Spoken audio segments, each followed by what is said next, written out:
अम्र है। अरकान मिजाज, अखलाक, आज़ा। आज़ा का चौथा नंबर है। आज़ा के बाद अरवा, कुवा, अफ़आल, तीन आगे रह गए हैं और तीन हम पढ़ चुके हैं, यानी कि हम बिल्कुल जो है उमूर तबैया के बीच में आ गए हैं। अरकान मिजाज अखलाक हम पढ़ चुके हैं, अब आज़ा है। इसके बाद अरवा, कुवा, अफ़आल, तीन बचे हुए हैं। ठीक है जी। आज़ा कहते हैं ऑर्गन्स को, यानी कि बॉडी पार्ट्स को, शरीर के हिस्सों को, जिस्म के हिस्सों को। आज़ा कहते हैं ऑर्गन्स को। आज़ा, आज़ा जो है वो उजू से बना है। उजू जो है, एक ऑर्गन को उजू बोलते हैं, यानी कि उजू जो है एक वचन है और इसका बहुवचन है आज़ा। उजू एक ऑर्गन को बोलते हैं, आज़ा एक से ज्यादा ऑर्गन को बोलते हैं। ठीक है। अब किसे कहते हैं? जिस्म के जामिद, जामिद कहते हैं ठोस अज्जा, अज्जा कहते हैं पार्ट को, यानी कि जिस्म के ठोस पार्ट को आज़ा कहते हैं। ठोस, देखिए जिस्म के अंदर जो पार्ट होते हैं, कुछ पार्ट होते हैं जो लिक्विड होते हैं, जैसे अखलात। अखलात क्या है? लिक्विड है, यानी कि खून हुआ, बलगम हुआ, सफरा हुआ, सोदा हुआ, ये खून ही के चार हिस्से हैं। ठीक है, ये क्या है? लिक्विड है, यानी कि बहने वाले हैं। इसी तरीके से क्या हुआ? आज़ा, आज़ा क्या है? ठोस है। ठोस यानी कि जामिद है, सॉलिड है। ये क्या होते हैं? ये आकार में ठोस होते हैं। और इसके बाद एक चीज होती है अरवाह। अरवाह क्या होती है? अरवाह कहते हैं रूह को। एक तरीके से रूह के बहुत सारे मायने हैं। रूह ऑक्सीजन को भी बोलते हैं, रूह आत्मा को भी बोलते हैं, रूह गर्मी को भी बोलते हैं। ठीक है, लेकिन जो रूह है वो क्या है? रूह जो है वो एक तरीके से गैस है, एक तरीके से हवा है। और आज़ा, आज़ा एक तरीके से जो है ऑर्गन्स हैं, और ये सॉलिड होते हैं। और अखलाक जो है वो लिक्विड होते हैं। अब आज़ा की टाइप क्या है? आज़ा यानी कि कितनी तरह के होते हैं? आज़ा जो है वो दो तरह के होते हैं। नंबर एक मुफरद, नंबर दो मुरक्कब। मुफरद वो आज़ा हैं, मुफरद वो आज़ा हैं जो जिसका जितना भी छोटा हिस्सा कर लिया जाए वो उसी नाम से पुकारा जाएगा। और मुरक्कब वो आज़ा है जो मुफरद आज़ा से मिलकर के बनते हैं। इसका मतलब आप ऐसे समझ लीजिए कि जो मुफरद आज़ा है, मुफरद आज़ा वो आज़ा होते हैं कि उस आज़ा का, मान लीजिए ये कोई आज़ा है और ये मुफरद है, यानी कि ये कोई ऑर्गन है और ये मुफरद है। आज़ा दो तरह के होते हैं, मुफरद और मुरक्कब। तो मान लीजिए ये कोई आज़ा है और ये मुफरद आज़ा है। तो मुफरद आज़ा वो है कि उसका कितना भी छोटा टुकड़ा कर लिया जाए वही कहलाएगा। जैसा कि मान लीजिए हड्डी है। अब हड्डी चाहे फीमर बोन जो है वो पूरी लंबी हड्डी हो, ठीक है, या हड्डी का कोई छोटा चूरा, कोई टुकड़ा हो, ठीक है, या तो पूरी हड्डी हो या चाहे उसका जो है कोई टुकड़ा हो, वो हड्डी ही कहलाएगा। ठीक है, तो हड्डी क्या हुआ? हड्डी एक मुफरद ऑर्गन हुआ, मुफरद आजा हुआ, मुफरद उजू हुआ। क्यों? क्योंकि चाहे पूरी हड्डी को दिखा करके किसी को पूछा जाए या किसी हड्डी का कोई चूरा, कोई छोटा टुकड़ा किसी को दिखा करके पूछा जाए ये क्या चीज है, तो वो क्या बोलेगा? ये हड्डी है।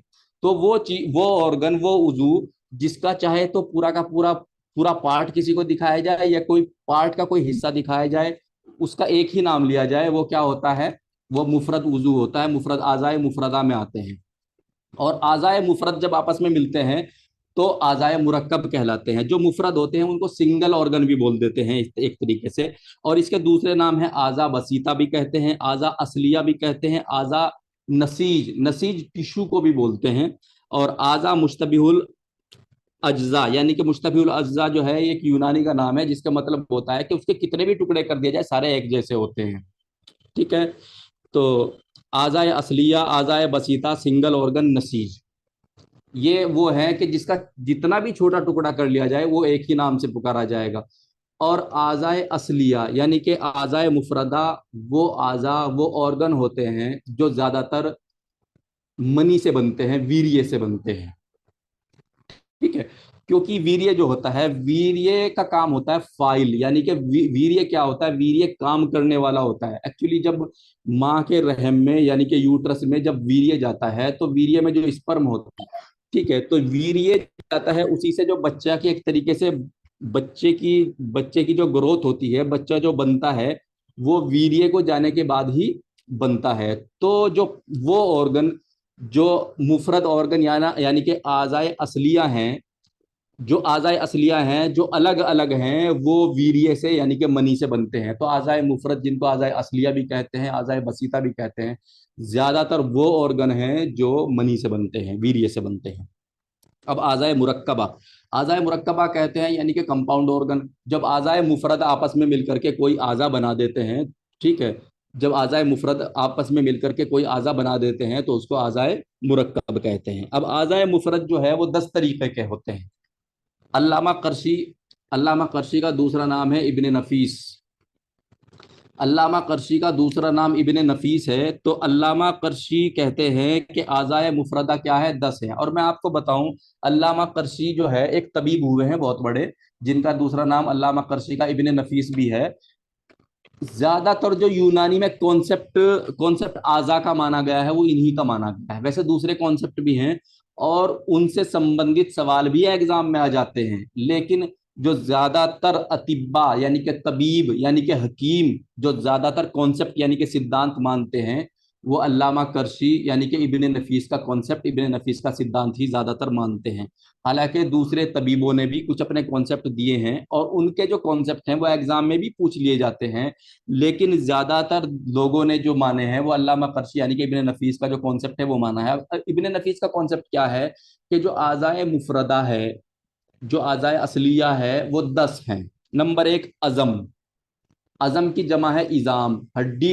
अजम जो है हड्डी और इजाम जो है वो हड्डियों को बोलते हैं, ठीक है। उसके बाद नंबर दूसरे पे आता है गुजरूफ। गुजरूफ यानी कि कार्टिलेज, ठीक है। गुजरूफ यानी कि कार्टिलेज। कार्टिलेज क्या होता है, नरम हड्डी। जैसे ये कान की हड्डी है, नरम है, ये कान की इसको हम दबा सकते हैं, ठीक है। तो ये क्या कहलाती है, ये कार्टिलेज कहलाती है। तो नरम हड्डी को क्या कहते हैं, गुजरूफ। और गुजरूफ को क्या बोलते हैं, कार्टिलेज बोलते हैं। एक चीज होती है रिबात। रिबात यानी कि लिगामेंट्स। रिबात जो है वो लिगामेंट्स को बोलते हैं। अब लिगामेंट्स का क्या काम है, हड्डी को हड्डी से जोड़ता है लिगामेंट्स। जैसे कि इंसान के जोड़ है, मान लीजिए घुटने का जोड़ है जिसको नी जॉइंट बोलते हैं। तो जो दो हड्डियां नीचे होती हैं, एक फीमर ऊपर होती है, 3 हड्डियां को जोड़ है, और एक पटेला सामने होती है। एक तरीके से 4 हड्डियां हो गई, लेकिन मेन जो रोल है वो 3 हड्डियों का है, ठीक है। टिबिया का, फिबुला का और ऊपर से फीमर आ रही है।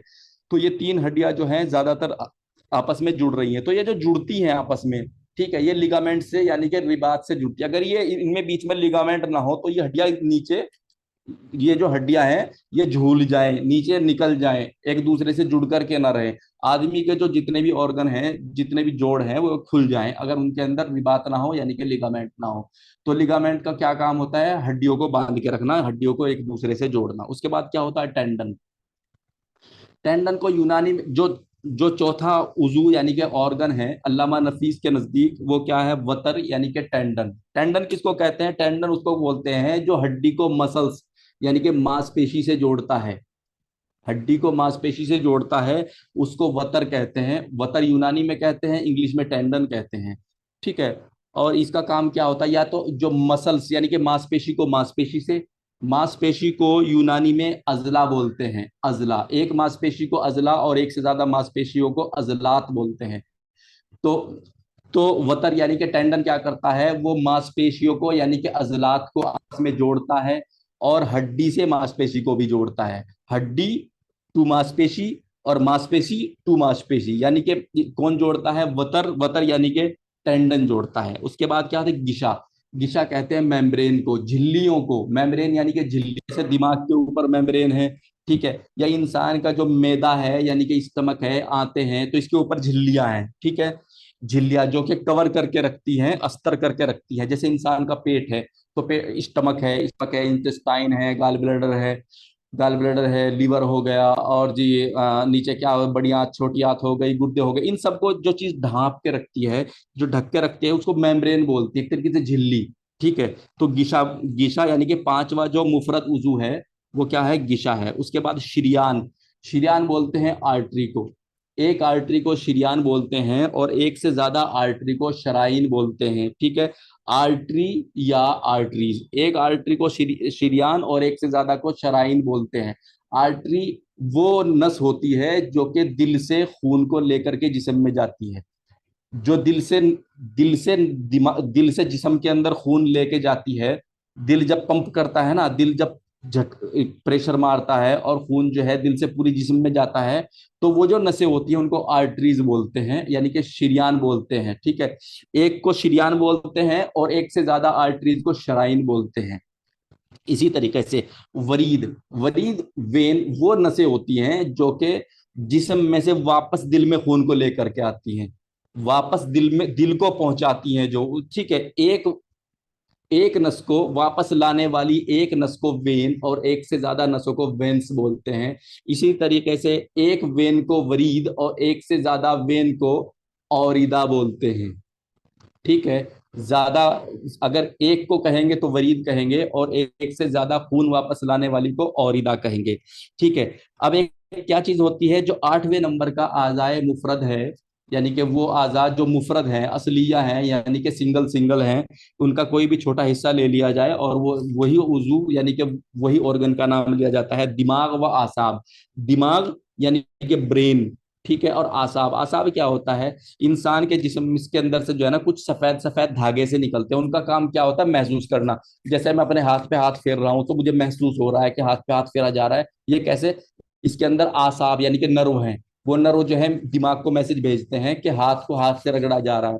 ये हाथ में मान लीजिए कोई चीज चुभोई जा रही है, जैसे ये पेन की टिप है, अगर ये चुभोई जाएगी तो चोट लगेगी, दुख लगेगा, ऊपर जो है मैसेज जाएगा दिमाग को, ये नर्व के द्वारा जाता है, ठीक है। तो नर्व हुआ और ब्रेन, यानी कि वो जो पाइप है वो हुआ, और ब्रेन दिमाग जो हुआ, ये भी जो है आज़ाए मुफरद माने जाते हैं। उसके बाद क्या होता है, लहम। लहम, लहम को मीट भी बोलते हैं, और लहम को जो है फ्लैश भी बोलते हैं, और लहम के लिए एक उर्दू में शब्द आता है, इसको गोश्त बोलते हैं, ठीक है। लहम जो है यानी कि मीट जो है, ये भी आज़ाए मुफरदा में है, ठीक है। और इसकी उत्पत्ति जो है, इसकी ये जो बनता है, ये भी वीर्य से यानी कि मनी से बनता है। उसके बाद 10वां नंबर है शहम व समीन। शहम कहते हैं फैट को, फैट को शहम कहते हैं, और समीन कहते हैं प्रोटीन को, यानी कि ये दोनों की दोनों चर्बियां हैं।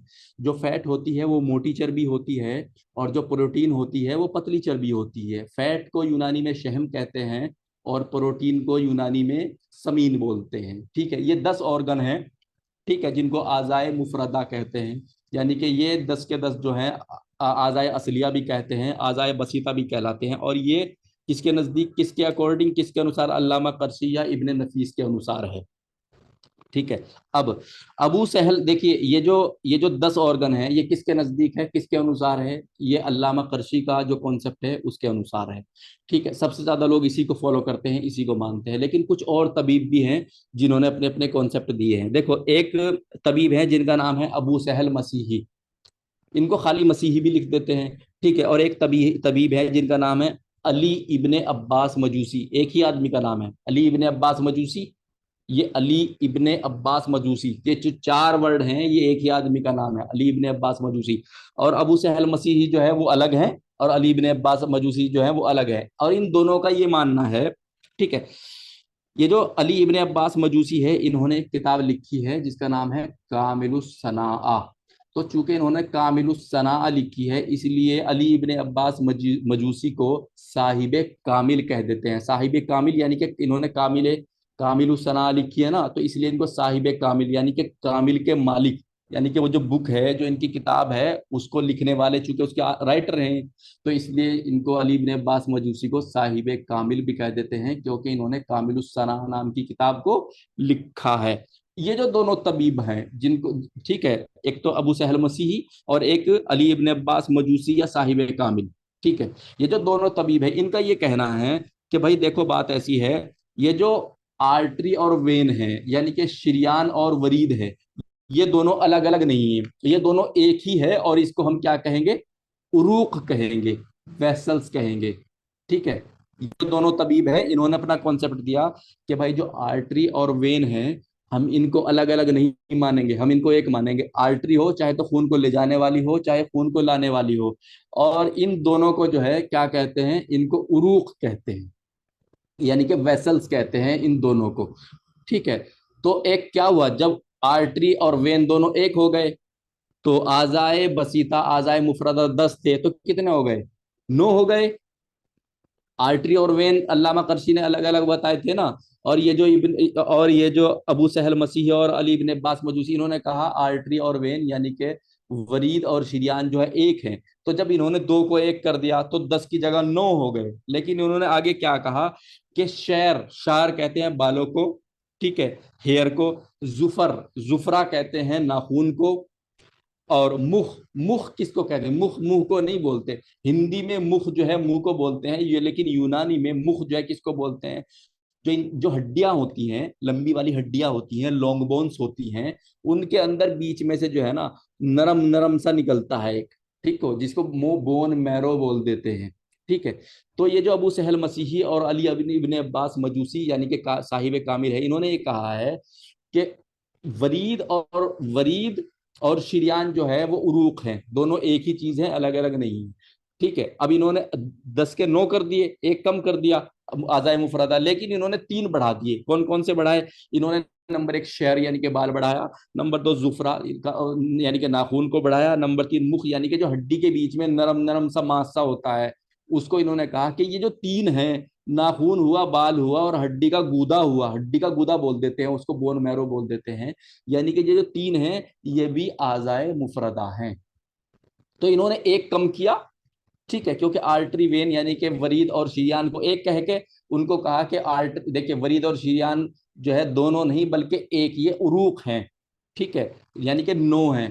ठीक है। अब इन्होंने एक कम किया लेकिन 3 बढ़ा दिए, एक कम करके जब 3 बढ़ाए तो आजाए मुफरदा जो अल्लामा करशी के नजदीक कितने थे उनके,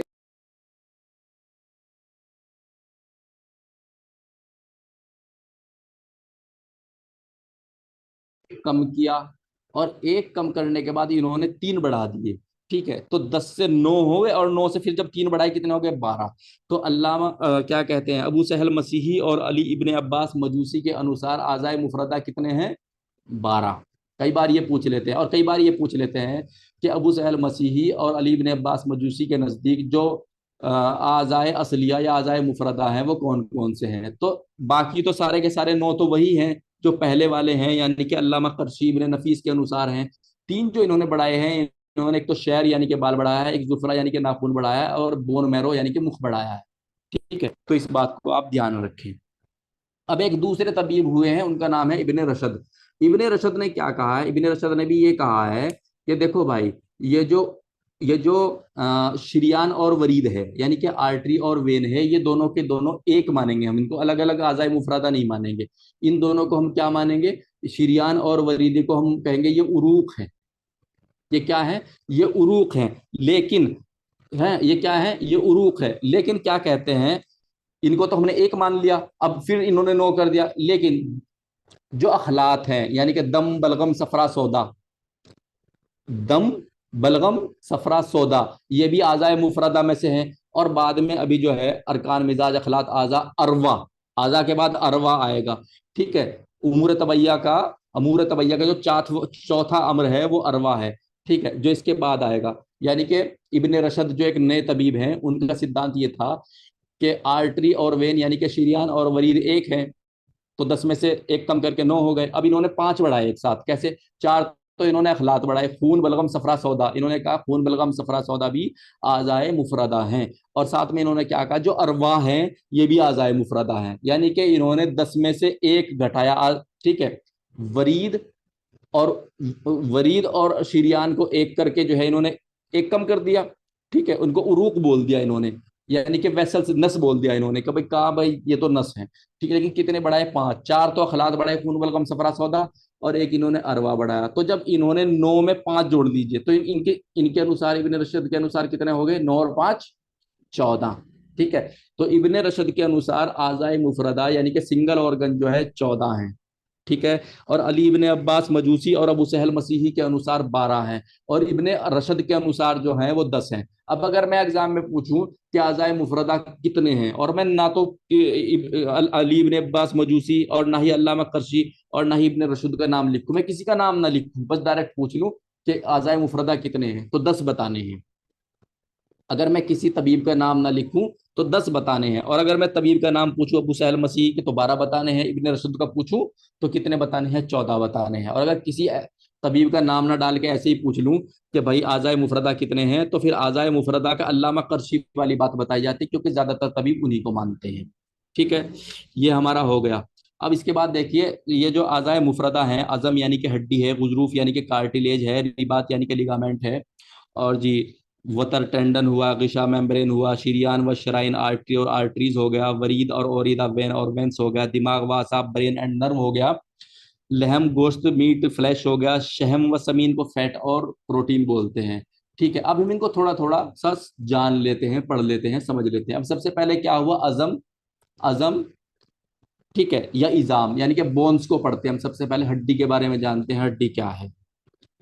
अजम शरीर के सख्त सख्त ऑर्गन होते हैं, जिस्म के सख्त ऑर्गन होते हैं, जो लचकदार नहीं होते। अजम किसको बोलते हैं, हड्डी। अजम यानी कि हड्डी जो है वो सख्त ऑर्गन होते हैं, लचकदार नहीं होते और आसानी से नहीं टूटते। हालांकि हड्डी भी टूट जाती है लेकिन आसानी से नहीं टूटते। ठीक है। अब हड्डी क्या करते हैं, इंसान के शरीर का फ्रेम यानी कि ढांचा बनाते हैं। ठीक है। अब अगर हम थोड़ा सा मॉडर्न के हिसाब से, हालांकि हमें यूनानी समझ रहा है यहाँ, लेकिन अगर हम मॉडर्न के हिसाब से देखें तो स्केलेटन यानी कि जो ढांचा है, ढांचे को दो हिस्सों में बांटा है। नंबर एक एक्सियल स्केलेटन, नंबर दो अपेंडिकुलर स्केलेटन। जो एक्सियल स्केलेटन है, एक्सियल स्केलेटन ढांचे के उस हिस्से को बोलते हैं जो बीचों बीच है, जिसमें क्या होता है, सिर की हड्डी यानी कि खोपड़ी की हड्डी होती है, चेहरे की हड्डियां होती है, रीढ़ की हड्डी होती है, ठीक है, और ये पसलियां होती हैं, ये होती, और ये सामने जो अजमुल किस है ये होती है। तो ये जो सारी की सारी हड्डियां हैं, ये किस में आती हैं, एक्सियल में आती है। एक्सियल में 80 हड्डियां आती हैं जो बीच बीच में है। ठीक है। एक्सियल में कितनी हड्डियां आती हैं, 80 हड्डियां आती हैं। और जो अपेंडिकुलर है, अपेंडिकुलर यानी कि जो ढांचा, अपेंडिकुलर, अपेंडिकुलर बोलते हैं दोनों हाथ पैर, दोनों बाजू टांग दोनों, और दोनों कंधे की हड्डियां, और कूल्हे की हड्डियां, और ये जो क्या कहते हैं, क्लेविकल, क्लेविकल जिसको तरकवा यूनानी में बोलते हैं ये, और पीछे जो है कतिफ यानी कि स्कैपुला, ये सारा का सारा किस में आता है, अपेंडिकुलर में। और अपेंडिकुलर में कितनी हड्डियां आती हैं, 126 हड्डियां आती हैं। 126 अपेंडिकुलर की हुई और 80 जो है एक्सियल की हुई, टोटल कितनी हो गई, 126 और 80 कितनी हो गई, 206। इंसान के जिस्म में हड्डियां कितनी होती हैं, 206। ये थोड़ा सा मॉडर्न था, बाकी हम यूनानी पढ़ेंगे। और मॉडर्न जो एनाटमी है वो एनाटमी में पढ़ेंगे, यहाँ तो ऐसे ही मैंने बता दिया आपको। बदन के आज़ाए रईसा, आज़ाए रईसा कहते हैं स्पेशल ऑर्गन्स को, यानी कि जो बहुत ही स्पेशल होते हैं, जैसे दिल होता है, दिमाग होता है, जिगर होता है। ठीक है। दिल, दिमाग, जिगर ये स्पेशल ऑर्गन है। ठीक है। तो इनकी रक्षा कौन करती है, इनकी हिफाजत कौन करती है, कई हड्डियां करती हैं। जैसे दिमाग की हिफाजत कौन करती है, खोपड़ी की हड्डियां करती हैं। हम यहाँ हड्डियों के काम पढ़ रहे हैं कि हड्डियां क्या क्या काम करती हैं। ठीक है। तो खोपड़ी की जो हड्डियां हैं वो दिमाग की सुरक्षा करती हैं, हिफाजत करती हैं। ठीक है। इसी तरीके से दिल और जिगर की हिफाजत कौन करती है, पसलियां करती हैं, रिब्स करती हैं। रिब्स को ठीक है, कौन करती हैं, पसलियां करती हैं। और दिमाग की हिफाजत कौन करती है, खोपड़ी की हड्डियां करती है। कुछ हड्डियां मफासिल यानी जोड़ की खाली जगहों को भरती हैं, जैसे अजमाए सिस्मानिया यानी कि सिस्मोइड बोन। ठीक है। और ये डेवलप होती हैं वतर से यानी कि टेंडन से। कुछ हड्डियां क्या होती हैं, हड्डियों के काम पूछ रहे हैं, कुछ हड्डियां क्या होती है, मान लीजिए जो बड़े जोड़ हैं, तो बड़े जोड़ में, चूंकि बड़े जोड़ में जगह बन जाती है, तो उस जगह को भरने के लिए कुछ वहां हड्डियां बन जाती हैं। जैसे कि घुटने का जोड़ होता है, एक हड्डी ऊपर से आई, बड़ी हड्डी, मोटी हड्डी जिसको फीमर बोलते हैं, अजमुल फखज, और दो हड्डियां नीचे हैं। ठीक है। एक को टिबिया बोलते हैं, एक को फिबुला बोलते हैं, तीन हड्डियां, ठीक है, ऐसे जुड़ गई, घुटना ऐसे बनता है। ठीक है।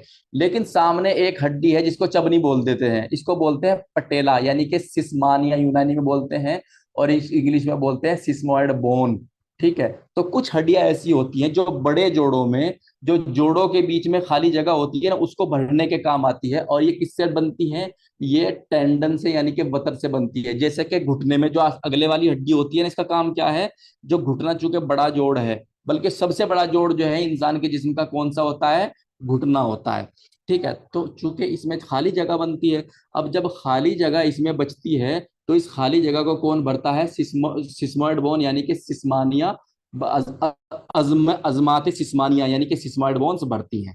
ठीक है। और ये किससे बनती है, वतर से यानी कि जो टेंडन होते हैं। ठीक है। टेंडन का काम क्या होता है, टेंडन जो है वो मसल्स को बोन्स से और मसल्स को मसल्स से जोड़ता है। जो टेंडन होता है, टेंडन का काम क्या होता है, वो मसल्स यानी कि जो मांसपेशी होती है, यानी कि मांसपेशी को बोलते हैं अजला, एक को अजला, ज्यादा को अजलात, यानी कि अजलात को अजलात से यानी कि मसल्स को मसल्स से जोड़ता है टेंडन, और मसल्स को बोन से भी जोड़ता है टेंडन।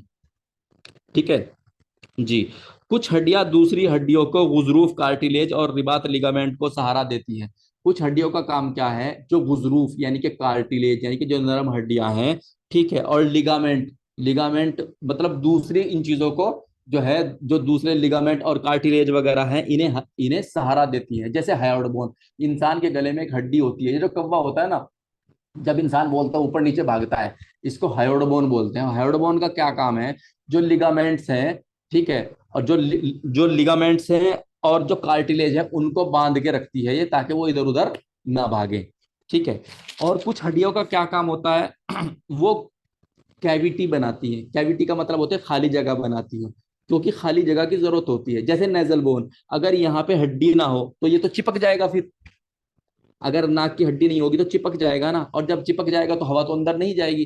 तो नाक के ऊपर हड्डी इसलिए रखी गई है ताकि ये ऑलवेज जो है पाइप खुला रहे, ताकि हवा को रास्ता मिलता रहे, ताकि हवा को रास्ता मिलता रहे, इसलिए नेजल बोन यानी कि नाक की हड्डी बनाई गई है। नाक की हड्डी इसलिए बनाई गई है ताकि ये जो नाक का सुराख है ये लगातार खुला का खुला रहे, ठीक है। इसलिए इसमें जो नाक की हड्डियां हैं वो, तो कुछ हड्डियों का क्या काम होता है, वो कैविटी बनाती है, यानी कि कैविटी कहते हैं खाली जगह को, ठीक है। और जिसको यूनानी में कैविटी को यूनानी में तजावीफ बोलते हैं, जौफ बोलते हैं, ठीक है। तो जो नेजल हड्डियां है वो भी हड्डियों का एक काम होता है। इसके अलावा कुछ हड्डियों की स्पेशल अलग से काम होते हैं। कई बार सवाल में एग्जाम में ये पूछ लिया जाता है कि हड्डियों के कुछ काम अजीब स्पेशल काम होते हैं, वो बताएं। जैसे कि जो कान की हड्डी है उनका काम क्या है, सुनना, सुनाई देना, सुनना, ठीक है। तो हड्डियों का काम क्या है, हड्डियों से आदमी सुनता है। तो इंसान के कान में कितनी हड्डी होती है, इंसान इंसान का जो कान है उसको तीन हिस्सों में बांट लेते हैं, ठीक है। एक बाहरी कान हो गया, एक मिडिल ईयर हो गया, एक इनियर ईयर हो गया। जो मिडिल ईयर है, जो बीच का हिस्सा है, उसके अंदर तीन हड्डी होती है, इंकस, मेलाइकस, स्टेपिस, ठीक है। जो स्टेपस है वो इंसान के जिस्म की सबसे छोटी हड्डी होती है, ठीक है। और सबसे बड़ी कौन सी होती है, फीमर होती है, और ज्यादातर ये सवाल पूछ लिया जाता है एग्जाम में, ठीक है। तो स्टेपस, इंकस, मेलाइकस, स्टेपस, ये जो तीनों कान की हड्डियां होती हैं, इनको जो है ईयर ऑसिकल्स भी बोलते हैं। कान की हड्डियों को ईयर ऑसिकल्स भी बोलते हैं। मॉडर्न के अनुसार, मॉडर्न डॉक्टरी में, जो एलोपैथिक डॉक्टरी है, उसमें कान में कितनी हड्डी मानी गई है, तीन हड्डी मानी गई है, ठीक है, इंकस, मेलाइकस, स्टेपस। लेकिन यूनानी में कान में चार हड्डी मानी गई है। एक्चुअली वो चार हड्डी है नहीं। जब यूनानी के तबीब हड्डियों को कुरेद कुरेद कर देख रहे थे ना, तो एक हड्डी के दो टुकड़े हो गए, उन्होंने देखा अरे भाई ये तो शायद इसका हड्डी है, तो मतलब उन्हें मुगालता लगा, तो उन्होंने तीन को चार गिन लिया। तो क्योंकि वो उनके बीच जो जोड़ है वो बहुत कम है, ठीक है। तो एक्चुअली ये यूनानी में भी होती तीन ही है, लेकिन यूनानी में चार मानी जाती है। मित्रकी, संदानी, रकाबी, अदसी, चार हड्डियों के नाम है यूनानी में, मित्रकी, संदानी, रकाबी, अदसी। लेकिन सच्चाई है तीन ही होते हैं। और एग्जाम में अगर आ जाए कान में कितनी हड्डी होती है, तो आपको चार नहीं लिखना, तीन लिखना है। क्योंकि एग्जाम जो है, जो एग्जाम लेने वाली जो पार्टीज होती हैं वो तीन ही को मानती है। क्योंकि 2023 में भी एक सवाल में पूछा गया था ईयर ऑसिकल्स कितनी होती है, थ्री होती है। तो अगर एग्जाम में आ जाए तीन होती है, हालांकि यूनानी के अकॉर्डिंग चार होती हैं, लेकिन वो तीन ही मानते हैं, ठीक है जी। इसके बाद क्या होता है, हमने हड्डियां पढ़ ली, ठीक है। इसके बाद पढ़ते हैं हम कार्टिलेज यानी कि गुजरूफ। जैसे कान है ना, और ये दब जाता है, हड्डी सी है लेकिन दब जाता है, तो इसको कार्टिलेज यानी कि नरम हड्डी बोलते हैं। तो ये जो कार्टिलेज है एक्चुअली ये भी एक तरह की नरम हड्डी ही होती है, ठीक है। अब अगर हम मॉडर्न की बात करें तो अकॉर्डिंग टू मॉडर्न जो कार्टिलेज है वो तीन तरह के होते हैं। नंबर एक फाइब्रस कार्टिलेज, नंबर दो हाइलिन कार्टिलेज, नंबर तीन जो है इलास्टिक कार्टिलेज, ठीक है। ये अकॉर्डिंग टू मॉडर्न है, इसको हम जो है अनाटमी में पढ़ेंगे। फिलहाल हम पढ़ रहे हैं यूनानी, तो यूनानी में हम पढ़ते हैं। अब यूनानी का क्या मामला है, जैसे कि स्टर्नम है। स्टर्नम यानी कि ये जो सामने वाली हड्डी है बिल्कुल छाती के बीचों बीच जो होती है, ठीक है, ये पसलियों से जुड़ी होती है। पसलियां एक्चुअली क्या होता है, कमर से निकल के सामने आ रही है, कमर से जुड़ करके सामने आ रही है और सामने आकर के मिल रही है, ठीक है। तो जो सामने जो बीचम बीच हड्डी है जिसको स्टर्नम बोलते हैं, रिब्स बोलते हैं पसलियों को, तो सारी की सारी पसलियां इसमें मिलती हैं। तो जहां पे पसलियां जो है स्टर्नम से मिलती है, वहां पे कार्टिलेज यानी कि नरम हड्डी बोल होती है, जिससे कि ये मिल जाती है इससे। और मिलने के बाद होता क्या है, अगर यहाँ पे नरम हड्डी यानी कि कार्टिलेज ना हो तो हड्डियां आपस में घुस जाए एक दूसरे में, और इंसान की जो छाती है वो जख्मी हो जाए। लेकिन ऐसा नहीं है, चूंकि यहाँ कार्टिलेज होता है, कार्टिलेज जो होता है वो नरम हड्डी होती है, तो पीछे से आकर के पसलियां यहाँ पर इसमें हड्डी में जुड़ जाती है, ठीक है। तो इसको, ये जो कार्टिलेज है इसको कोस्टल कार्टिलेज बोलते हैं। ये स्टर्नम को रिब्स यानी कि पसलियों से जोड़ता है, ठीक है। और इसका काम क्या है, कार्टिलेज का एक काम क्या है, ये जो जोड़ होते हैं, जोड़ों के बीच में भी कार्टिलेज होता है, यानी कि नरम हड्डी होती है, और इसका काम क्या होता है, जोड़ों को नरम करना, चिकना करना, ताकि हड्डियां आपस में एक दूसरे में रगड़ खा करके, घिस विस करके जो है एक दूसरे को नुकसान ना पहुंचाए, क्योंकि हड्डी सख्त होती है। तो कार्टिलेज का काम होता है जोड़ों को चिकना करना। उसके बाद आता है रिबात। हड्डी पड़ी, उसके बाद हड्डी के बाद हमने गुजरूफ यानी कि कार्टिलेज पढ़ा, और कार्टिलेज के बाद क्या पढ़ते हैं हम, रिबात। रिबात कहते हैं लिगामेंट को। एक्चुअली रिबात, रिबात जो बना है वो रिब्त से बना है, जिसके माने होते हैं कनेक्शन के, यानी कि जोड़ने के। रिब्त कहते हैं, ये रब्त कहते हैं, ये राबता कहते हैं। ठीक है, जिसके माने क्या होते हैं, जोड़ने के होते हैं। ये देखने में पीले पीले सफेद सफेद पाइप से होते हैं, नर्व जैसे लगते हैं, जैसे कि इंसान के दिमाग से पीछे की तरफ से जो है ना, धागे से निकलते हैं, पूरे जिस्म में फैल जाते हैं। और फैलने के बाद क्या करते हैं, जैसे कि मान लीजिए कोई कांटा चुभा और चुभने की तकलीफ हुई, तो ये जो धागे होते हैं ये अंदर होते हैं, हमें ऊपर से दिखाई नहीं देते। ये जो आउटर स्किन है हमारी, इसमें नहीं होते, इसके अंदर वाली में होते हैं। ठीक है, तो जैसे ही अंदर वाली को जो है टच होता है, उसमें एकदम हमें सेंसेशन फील होती है। तो जैसे ही कोई कांटा चुभता है, और मतलब अंदर वाली जो स्किन की जो दूसरी लेयर है वहां से शुरू होते हैं, तो जैसे ही मतलब वहां से मैसेज दिमाग को पहुंचता है, मान लीजिए किसी मच्छर ने काटा, तो मच्छर ने जब इसको पार करके इसमें घुसा दिया अपना टंग, तो इंसान को क्या लगता है जैसे कुछ कोई चीज चुभ गई है। ठीक है, तो इंसान के दिमाग को जो मैसेज पहुंचता है, तो वो नर्व से यानी कि आसाब से पहुंचता है। नर्व ही को यूनानी में आसाब बोलते हैं। वो सफेद सफेद पाइप होते हैं। एक्चुअली मैं यहाँ नर्व नहीं पढ़ रहा हूँ, मैं पढ़ रहा हूँ यहाँ पे लिगामेंट यानी कि रिबात। रिबात भी जो है वो देखने में नर्व जैसे ही लगते हैं, लेकिन वो नर्व नहीं होते हैं। ठीक है, सफेद सफेद होते हैं। रिबात का काम क्या होता है, हड्डी को हड्डी से बांधना, यानी कि जोड़ों के बीच में जो है रिबात होते हैं। अगर रिबात ना हो तो ये जो इंसान की हड्डियां हैं ये अलग अलग हो जाएं। घुटना जो है वो अलग हो जाए, कूल्हे अलग हो जाएं। ठीक है, कंधे अलग हो जाएं, कोहनी अलग हो जाए, टखने अलग हो जाएं, सारे जोड़ अलग अलग हो जाएं, अगर उनके अंदर रिबात, रिबात यानी कि लिगामेंट ना हो। ठीक है, और रिबात का दूसरा नाम जो है वो अकब भी है, मैं यहाँ लिखना भूल गया हूँ। ठीक है, एग्जाम जब मैं आपको जो है क्वेश्चन दूंगा सुबह में, उसमें लिख दूंगा, ताकि ये चीज आपसे ना छूटे। ठीक है जी। लिगामेंट का क्या काम है, हड्डी को हड्डी जोड़, हड्डी को हड्डी से जोड़ना। और जोड़, जब हड्डी हड्डी से जुड़ेगी तो क्या होगा, जोड़ बनेंगे। तो रिबात का काम क्या हुआ, जोड़ बनाना। और जोड़ को क्या बोलते हैं, जॉइंट्स बोलते हैं, मफासिल बोलते हैं। मफासिल यूनानी में और जॉइंट्स इंग्लिश में। ठीक है, और ये जो लिगामेंट होते हैं ये फाइबरस टिश्यू के बने होते हैं। ठीक है, इंसान के जिस्म में जो 11-12 तरह के अलग अलग टिश्यूज होते हैं, टिश्यू को यूनानी में नसीज कहते हैं। टिश्यू को यूनानी में नसीज कहते हैं, जिनसे इंसान की बॉडी बनी है। ठीक है, तो ये जो लिगामेंट बने होते हैं ये ज्यादातर फाइबरस टिश्यू के होते हैं। और ये जो फाइबरस टिश्यू होते हैं ये बहुत ताकतवर होते हैं। क्यों, क्योंकि ये हड्डी को हड्डी से बांध के रखते हैं। ठीक है, अब एक छोटा सा नुस्खा है, इसको याद रखना। ये जो रिबात है, जिसको हम लिगामेंट कहते हैं, रिबात और नर्व यानी कि असब, रिबात, जरा गौर करिएगा, थोड़ा सा एक पॉइंट आ गया है समझने का। ठीक है, रिबात और असब, असब यानी कि नर्व, और अगर इसके अंदर कुछ मांस वाला हिस्सा मिल जाए, रिबात जो हम पढ़ रहे हैं, जो हड्डी को हड्डी से जोड़ता है, और साथ में क्या हो, असब यानी कि नर्व, यानी कि वो वाला हिस्सा जो दिमाग में से आ रहा है वो, और साथ में अगर कुछ मांस वाला हिस्सा मिल जाए, तो उससे क्या बनता है, मांसपेशी। मांसपेशी में क्या होता है, रिबात भी होता है, लिगामेंट भी होता है। ठीक है, और मतलब लिगामेंट वाला पदार्थ होता है, लिगामेंट वाला पदार्थ होता है। और क्या होता है, ठीक है, नर्व होता है, यानी कि सेंसेशन वाला हिस्सा होता है, और साथ में क्या होता है, कुछ मांस वाला पदार्थ होता है। इन तीनों के मिलने से, रिबात के मिलने से, आसाब यानी कि नर्व के मिलने से, और फ्लैश यानी कि मांस के मिलने से जो है क्या बनता है, मांसपेशी बनती है, जिसको यूनानी में अजला, एक मांसपेशी को अजला और एक से ज्यादा मांसपेशी को अजलात बोलते हैं। ठीक है, तो अजलात यानी कि मांसपेशी के बनने में क्या, रिबात यानी कि लिगामेंट, आसाब यानी कि नर्व, असब भी बोलते हैं। ठीक है, और मांस, मांस यानी कि फ्लैश, ये तीनों चीजें मिलकर के क्या बनाते हैं, ठीक है, ये बनाते हैं मसल्स यानी कि अजला या अजलात। ठीक है, अब टेंडन को बनाने में ये काम करता है, टेंडन का ज्यादातर भाग रिबात यानी कि लिगामेंट से बना होता है। एक चीज होती है टेंडन, हम यहाँ लिगामेंट के काम पूछ रहे हैं। जो टेंडन है ना, जो बाद में आएगा, जिसको वतर बोलते हैं। ठीक है, रिबात जो है वो तीसरे नंबर पे है, और टेंडन यानी कि वतर जो है चौथे नंबर पे है। तो ये जो लिगामेंट है ये टेंडन को भी बनाता है, यानी कि टेंडन जो बनते हैं, टेंडन का काम क्या होता है, मांसपेशी को मांसपेशी से जोड़ना या मांसपेशी को हड्डी से जोड़ना। और लिगामेंट का क्या काम होता है, हड्डी को हड्डी से जोड़ना। तो जो टेंडन है यानी कि वतर है, टेंडन को बनाने में भी लिगामेंट यानी कि जो फाइबर टिश्यू होते हैं इसका हिस्सा होता है। ठीक है, लिगामेंट या इसका हिस्सा होता है। अब एक चीज होती है गिशा, गिशा कहते हैं मेम्ब्रेन को। जैसे कि इंसान का पेट है जिसको स्टमक बोलते हैं, आते हैं, गुर्दे हैं, ये सारी चीजें हैं। ठीक है, पेट में भरा हुआ है तो इसके ऊपर कवरिंग है, फिर कवरिंग है, फिर कवरिंग है, फिर इसी तरीके से बाहरी स्किन है। तो इस ये जो कवरिंग्स होती हैं जिसको मेम्ब्रेन्स बोलते हैं, जो बारीक बारीक झिल्लियां होती हैं।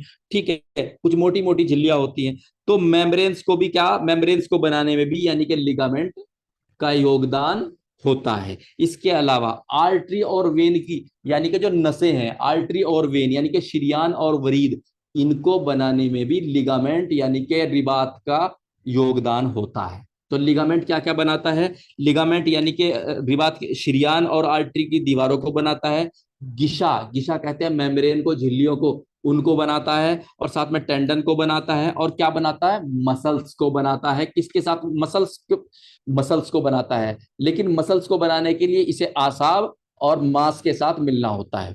ठीक है, अब चौथा जो पॉइंट है हमारा आजा में, वो है वतर यानी कि टेंडन। वतर का काम क्या है? मांसपेशी को मांसपेशी यानी कि अजला को अजला से जोड़ना, यानी कि अजलात को आपस में जोड़ना। ये किसका काम होता है? ये वतर यानी कि टेंडन का काम होता है। या ये मांसपेशी को हड्डी से भी जोड़ता है। ठीक है, इसका काम अजला को बोन से जोड़ना है। ये एक लचकदार होता है और चमकदार होता है। ये जो टेंडन होती है ये लचकदार होता है और चमकदार होता है। ठीक है, और मसल्स को मसल्स से यानी कि अजला को अजला से और मसल्स को हड्डी से जोड़ता है। अब ये जो टेंडन है ये किस किस चीज से बना होता है? मैंने पहले बताया था कि रिबात जो है यानी कि लिगामेंट जो है वो टेंडन को भी बनाता है, लेकिन किसके साथ मिलकर के?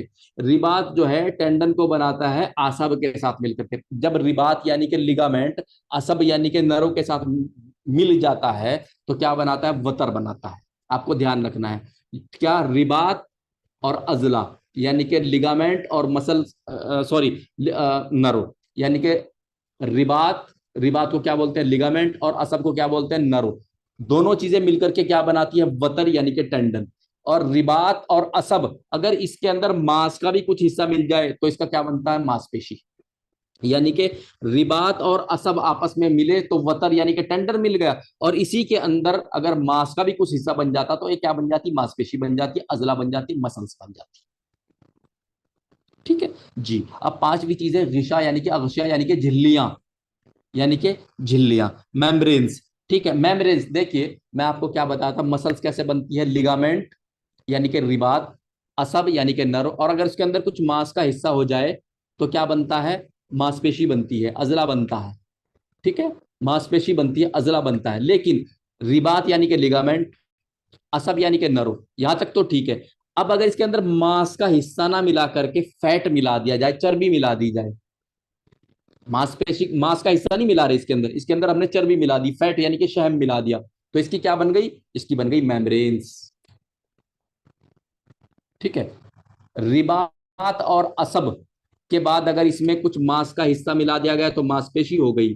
और रिबात और असब के अंदर अगर कुछ फैट यानी कि शहम का हिस्सा मिला दिया गया है तो मेम्ब्रेन बन गई, झिल्लियां बन गई। ठीक है, इसको पॉइंट को याद रखना। गिशा किसको कहते हैं? गिशास कहते हैं रकीक, रकीक यानी कि पतले को, और फैले हुए आजा ऑर्गन्स हैं जो विसरा यानी कि आशा यानी कि जो पेट के अंदर इंसान के है उसको कवर करता है। जो पेट के अंदर इंसान के है उसको कवर करता है। अब गिशाए रिबाती, गिशाए रिबाती, गिशा कहते हैं मेम्ब्रेन को, रिबाती यानी कि लिगामेंट, यानी कि ऐसी मेम्ब्रेन जिसके अंदर लिगामेंट का हिस्सा हो। ठीक है, और चूंकि लिगामेंट किससे बनते हैं? फाइबरस से, तो फाइबरस मेम्ब्रेन बन गई, फाइबरस मेम्ब्रेन बन गई। और फाइबरस में इनका काम क्या होता है? मसल्स को बांधना होता है, मसल्स को बांधना होता है। और इसका एग्जाम्पल क्या है? सफाक। सफाक क्या है? जो इंसान का पेट होता है, पेट के अंदर की एक कवरिंग है, एक अस्तर है, सफाक बोलते हैं। तो कई बार पूछ लेते हैं सफाक किसका एग्जाम्पल है? तो गिशाए रिबाती का एग्जाम्पल है सफाक। ये बहुत इंपॉर्टेंट भी है, इसको ध्यान रखना है। उसके बाद गिशाए उरूकी, उरूक, उरूक कहते हैं नसों को, यानी कि ऐसी झिल्लियां जिनके अंदर पतली पतली पतली नसें होती हैं। ठीक है। जो इंसान की हड्डी होती है, इंसान की हड्डी अगर आप देखें, ठीक है, या किसी जानवर की हड्डी देखें, तो उसके ऊपर क्या होता है, पतला पन्ना सा चढ़ा होता है। उसका काम क्या होता है, वो हड्डी को न्यूट्रिशन यानी कि खुराक देता है। ठीक है, हड्डी के ऊपर जो पतली पन्नी सी पतली एक लेयर चढ़ी हुई होती है, उसका काम क्या होता है, हड्डी को न्यूट्रिशन देना होता है। ठीक है, और हड्डी को न्यूट्रिशन देना उसका काम होता है, यानी कि ऊपर से चूसना और अंदर दे देना। ये किसका काम होता है, ये गिशाए उरुकी का काम होता है। और जो हड्डी के ऊपर जो कवरिंग होती है, उसको पेरी ओस्टियम बोलते हैं। ओस्टियम के माने हड्डी, पैरी के माने ऊपर, यानी कि हड्डी के ऊपर। तो हड्डी के ऊपर क्या होती है, वो एक झिल्ली होती है जिसको पेरियोस्टियम यानी कि हड्डी की झिल्ली, ठीक है, कहते हैं। उसके बाद गिशाए माई, गिशाए माई जैसे प्ल्यूरा, प्ल्यूरा, प्ल्यूरा यानी कि जो फेफड़ा है, फेफड़े के ऊपर एक बहुत पतली झिल्ली होती है जिसको प्ल्यूरा बोलते हैं। ठीक है, ये गिशाए माई, माई कहते हैं पानी जैसी झिल्ली, ये बहुत ज्यादा पतली होती है। तो गिशाए माई कौन, किस तरह की झिल्ली है, इसका एग्जाम्पल क्या है, प्ल्यूरा। ठीक है, अब गिशाए मफसली, गिशाए मफसली, मफसल कहते हैं जोड़ को, गिशाए मफसली वो मेम्ब्रेन, वो जोड़, वो मेम्ब्रेन, वो अस्तर या वो कवरिंग जो जोड़ को, जोड़ के ऊपर होती है। जैसे घुटना है, नीचे से दो हड्डियां टिब्यूफिबुला आई, ऊपर से फीमर आई, ठीक है, फिर लिगामेंट आपस में मिलकर के हड्डियां एक दूसरे से चिमट गई, जुड़ गई, लेकिन उसको जो अंदर साइनेबल फ्लूइड था और जो और भी जो कुछ भरा हुआ था वो इधर उधर ना भाग जाए, तो उसके ऊपर क्या होता है, कवरिंग, एक मेम्ब्रेन होती है। ठीक है, जैसे रजाई के ऊपर एक और कवरिंग चढ़ा देते हैं ना, इसी तरीके से घुटने के ऊपर अंदर की तरफ, ऊपर तो खाल है, अंदर की तरफ जहां हड्डियां मिल गई ऊपर नीचे की, और वो जो एक दूसरे में लिगामेंट, उसके बाद फिर एक कवरिंग होती है। ठीक है, उसी कवरिंग को क्या बोल देते हैं, गिशाए मफसी बोल देते हैं, यानी कि आर्टिकुलर मेम्ब्रेन बोल, आर्टिकुलर के माने होता है जोड़ने वाला, मेम्ब्रेन के माने होता है क्या कहते हैं, झिल्ली, यानी कि जोड़ने वाली। और ये जो आर्टिकुलर मेम्ब्रेन मेम्ब्रेन होते हैं, वो होती है, इसको साइनुअल मेम्ब्रेन भी कहते हैं। साइनुअल क्यों कहते हैं, क्योंकि जो बड़े जोड़ होते हैं, चलने फिरने वाले जो मूवेबल जॉइंट्स होते हैं, उनके अंदर पानी सा होता है। इंसान को कहते नहीं कि तुम्हारे घुटनों का ग्रीस खत्म हो गया है, पानी खत्म हो गया है। ठीक है, वो जो घुटनों का ग्रीस या घुटनों का पानी होता है, उसको साइनवल फ्लूइड कहते हैं। ठीक है, और ये जो साइनवल फ्लूइड होता है, इंसान के घुटने में केवल आधा ml होता है। कितना ml होता है, केवल आधा ml, आधा ml साइनवल फ्लूइड इंसान के घुटने में होता है। जब मैं पिछली बार पढ़ा रहा था, मैंने इस पर सवाल भी बनाया था। ठीक है, तो साइनवल फ्लूइड को चूंकि ये जो मेम्ब्रेन होती है, ये जो गिशा होती है, कवर करती है, इसीलिए इस झिल्ली को, जो जोड़ को अस्तर करती है, कवर करती है, साइनवल मेम्ब्रेन या गिशाए मफसली कहते हैं। ठीक है भाई, आज यहीं तक पढ़ाएंगे, और जो बाकी 5 जो आजा मुफरदा और हैं, उनको कल की क्लास में पढ़ाएंगे। अब किसी स्टूडेंट को कुछ पूछना है तो भाई मुझे पूछ लीजिए आप।